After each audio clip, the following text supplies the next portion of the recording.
Assalamualaikum and a very good day. My name is Siti Norna Jafarha binti Mak Fahbi, and today I'm going to present about a method of travelling between air travel and road travel. So here are the table of content, which I'm going to start with problem statement, followed by objective, hazard identification, inherent safer design strategy for air travel, and then inherently safer design strategy for road travel, and conclusion.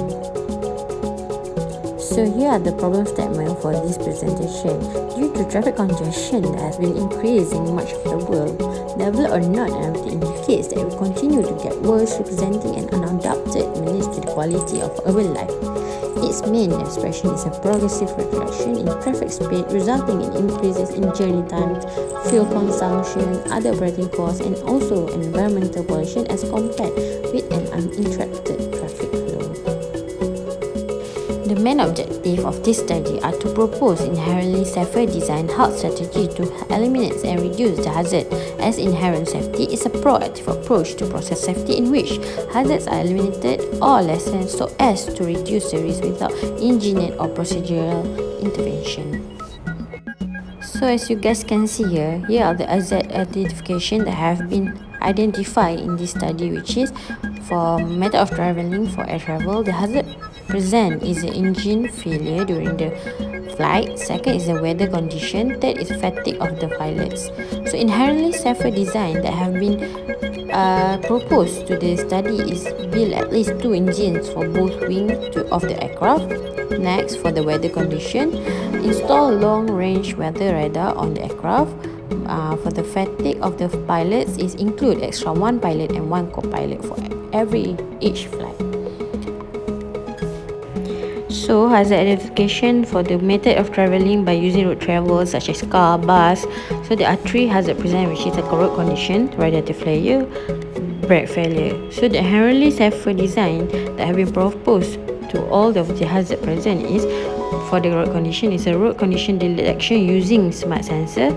Second is radiator failure using design and efficient airflow system at front engine bay.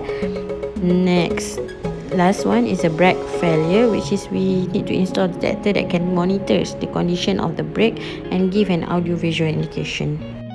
This is a simplification for the inherently safer design strategy by air travel, which is by minimize it by include extra 1 pilot and 1 co-pilot for every flight to minimize any possibility happen.